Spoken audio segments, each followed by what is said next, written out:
Welcome everyone to MailFuzz TV. I am Peter and today I'm going to be talking about something very bad is going to happen, episode 3.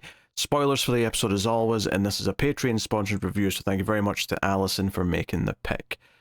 So, I was pretty down in the last episode and was kind of getting really over the whole, like, the family are acting kind of kooky and Rachel's getting worried that they're going to kill her.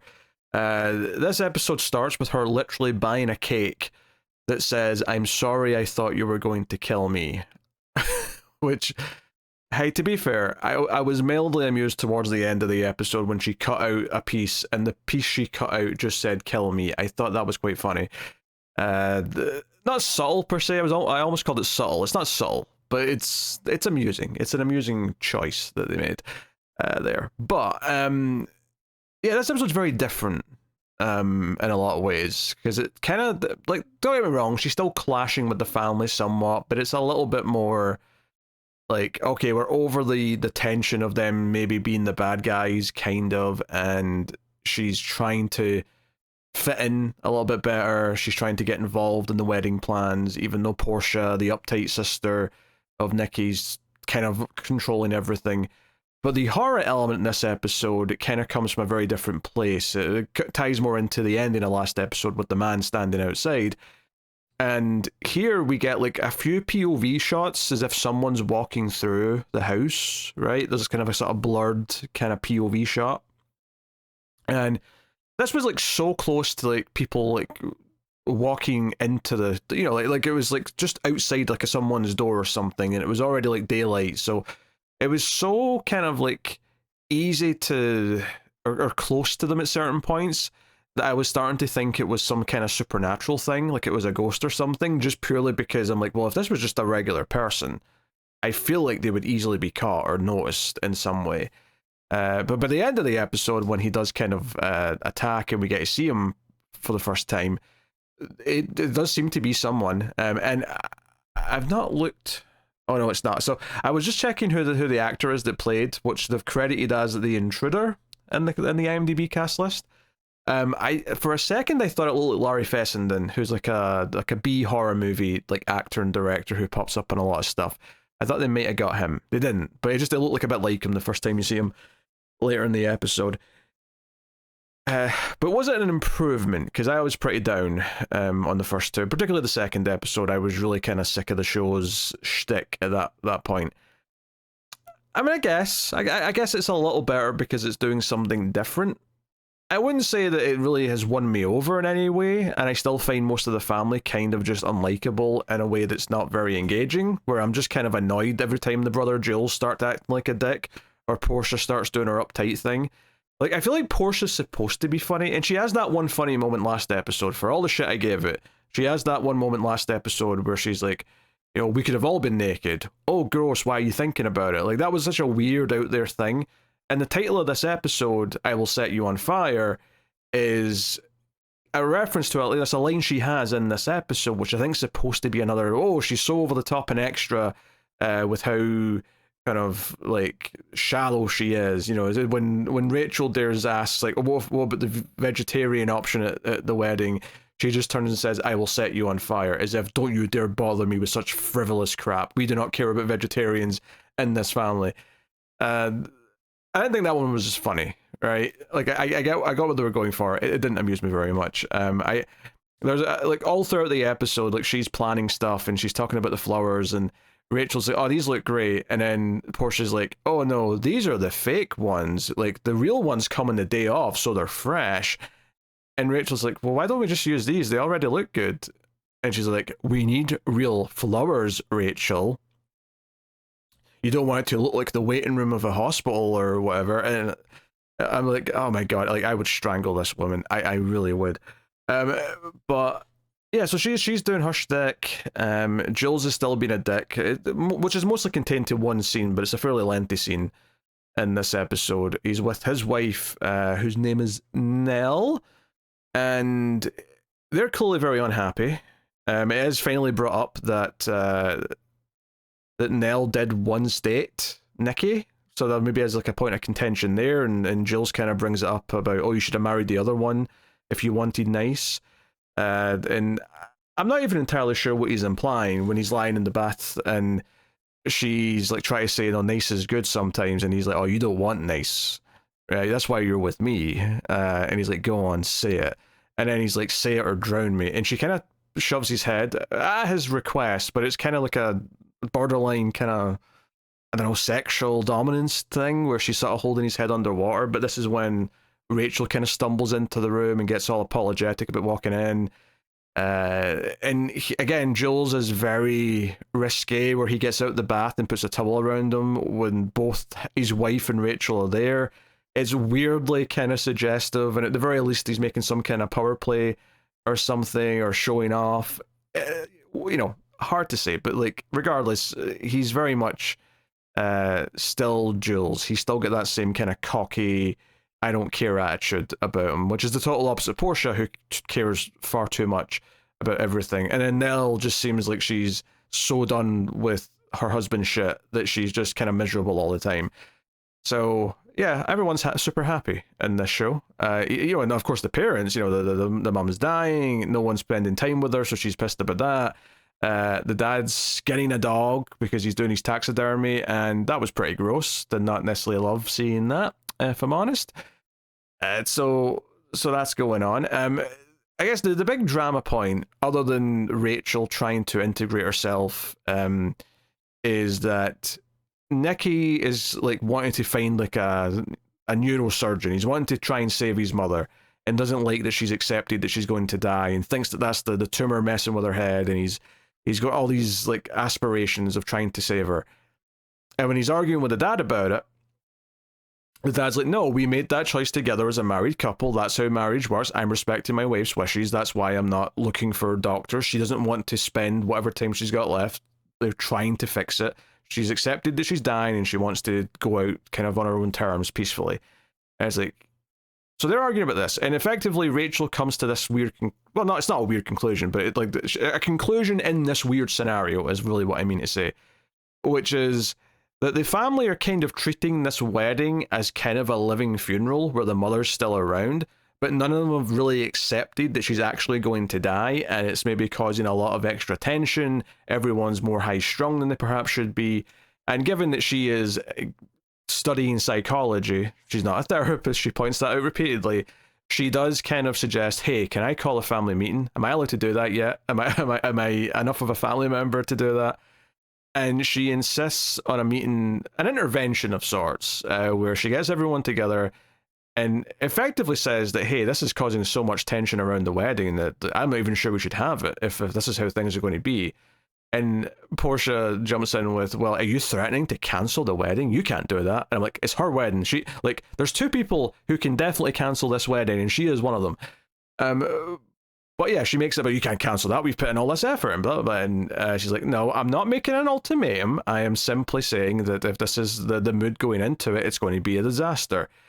So let's talk through it. Let's explain our feelings. And when she tries to make Jules say something, she's like, hey, tell your mother something while she's still alive, something that you'd want to tell her while she's still here. And he has nothing. He sits there awkwardly. So she suggests that everyone leave the room, take a little bit of time, think about what they want to say, maybe write it down, blah, blah, blah. And it's when she's actually kind of bonding outside with Nell. They're going for a walk. And, there's a little bit of the friendship growing there where Nell's like, you're not very good at taking compliments, because she said she was impressive because she's already telling people in the family what to do and they're listening to her, which will be driving some of the others mad.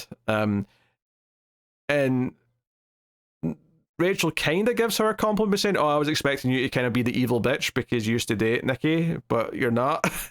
So it's kind of like a weird bonding moment. But they end up stumbling into the wedding dress effigy that was up in the trees. And they're like, what the hell do we do with this? So Rachel decides to use that for the therapy session where she has this, she takes it down, she puts it in the room and says, okay, to make everyone feel more comfortable, you're going to say what you want to say to your mum to the effigy instead. And you can get everything out, and then after everyone's said their bits, we're going to take it outside and burn it, and it's going to be a symbolic thing where we're letting all those feelings go. And there's like a montage of everyone speaking and talking about, oh, you're a good parent, you taught me this or that. The husband is like, I'm sorry that I picked a business meeting over your birthday when you turned 32. Things like that. Like, it's a lot of stuff. To be fair, like, the mum did look genuinely upset when it seemed like no one had anything they wanted to say to her. It seemed like it was eating at her a little bit, and I suppose I can respect that a touch. But the important thing is this is all going on, right? And this is like the family stuff, and there's maybe an interesting dynamic here that Rachel, now that she's actually trying to like work within the family, regardless of how insufferable some of them are, she's already kind of making waves and causing change. So that at least there's this idea of her causing an effect, although she does admit that there's still a feeling in her stomach that something bad's going to happen. The other thing going on, though, is that the kid, right, Nell and Jill's kid, Jude, he is running around with a camera, an old camcorder, which he got because he complained about the crappy little toy that Rachel gave him as an apology and said he wanted some sort of video camera. And she didn't really go necessarily hunting, but she found like an old camera and gave him that. And he's kind of like going around, and we're seeing like occasionally this found footage style viewpoint. What I thought was interesting about this is that they did make it look like the footage was rougher, because it should be, because it's this old camcorder. But I felt like the record like symbol and like the sort of the box around, you know, the guidelines, those looked a little too sharp, weirdly. So it was almost spoiling the illusion that this was like an old camera. It was like they felt too high quality and superimposed on top. And it's not that they weren't underneath some of the video noise that they'd added to this footage. It wasn't, but like it did feel just a little too, like, because they actually did make the footage look kind of fuzzy, and that was good. That's the right idea, to make it feel like it's an old camera. But the overlaid parts looked a bit too clean. That's nitpicky technical stuff, but it was just something I was noticing, particularly when we get to this part where the group therapy's happening and we're following a lot of the kid watching stuff on the camera. I was really starting to notice it. But the other thing is that with this guy he's creeping around, is that Rachel tries to explain that she always gets these feelings about things, and they hear a noise behind the door. She's talking to Portia, and she's like, oh, like right now I just heard a creak, so now my gut's telling me there's someone behind that door, and she's going to check. She's sort of slowly reaching for it, but then someone interrupts them, and she doesn't do it, and the camera lingers on the door for a bit. Later on, the kid, with the camera, whilst they're outside burning the effigy, he's going around the house, and he gets to that door, and he's like, why is this open? And we get a full-on horror movie sequence of him walking in the room, looking around with the camera, and eventually, of course, you know, there's a couple of creaks and whatnot. He turns around, and there's a stranger standing there in the corner.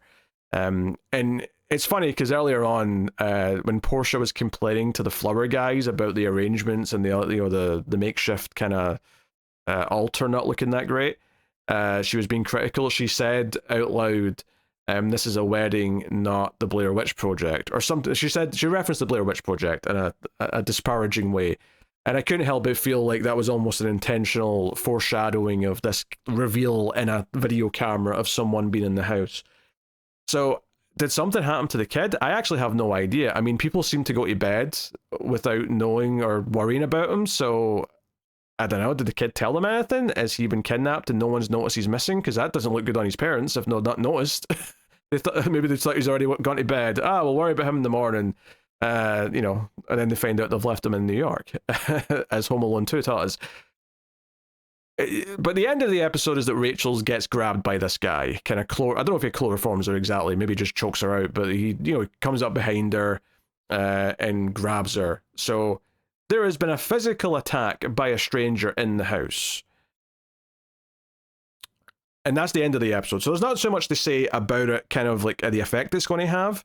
I guess the concern I have is that thus far, the style that this show has been going for is to not let things ramp up. So that I'm worried that somehow this is going to be dealt with early in the episode, and they'll try to go back to just being like, well, we're preparing for a wedding again.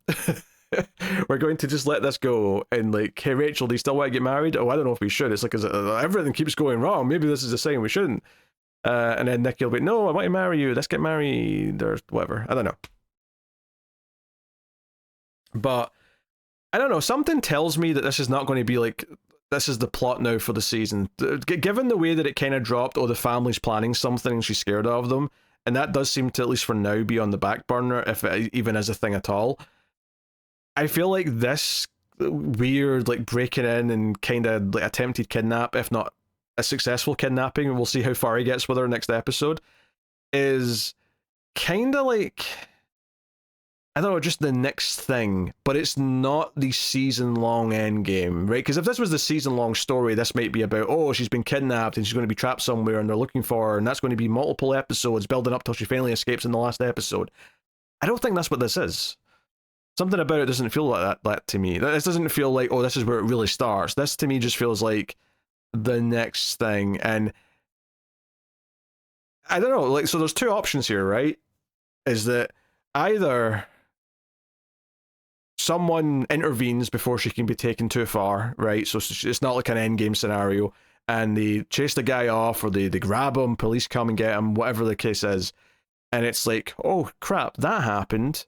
If he does get away though, if they just chase him off and he's still out there somewhere, then everyone should be terrified for the rest of the season, so it would feel really weird if they're not.